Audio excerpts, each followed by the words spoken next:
Now to the $50 billion scam that is all the talk of Wall Street. Nervous investors are waiting to see if they'll get any of their money back as mastermind Bernard Madoff waits to find out whether he will go to prison and for how long. Here's ABC's David Muir with the latest. Bernard Madoff's enormous fall is bringing down a growing number of fortunes with him. A charity in Massachusetts lost its entire $7 million endowment and immediately closed its doors. The owner of the New York Mets was an investor.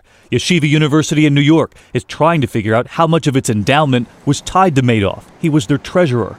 The town of Fairfield, Connecticut had $42 million of its pension funds invested with Madoff. New Jersey Senator Frank Lautenberg's charitable foundation reportedly had about $14 million invested with Madoff.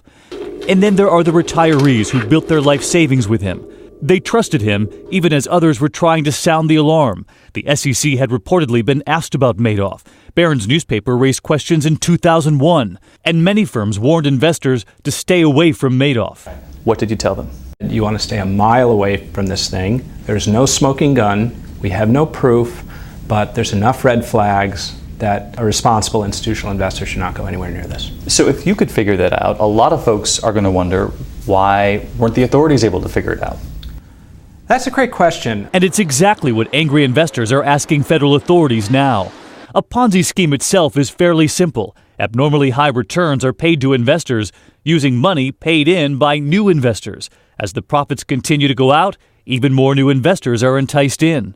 The model is named after Charles Ponzi, who emigrated to the U.S. from Italy in 1903, running a scheme involving the trade of postage stamps, less sophisticated but profitable for him. Most schemes eventually run out of investors and then collapse, but authorities say Madoff might have been doing this for decades, until this battered economy, when investors came to cash out their investments, and there was no money there. They'll be lucky if they get 5 cents out of a dollar. Madoff now faces 20 years in prison and millions in fines, as his investors face lost fortunes. For Good Morning America, David Muir, ABC News, New York.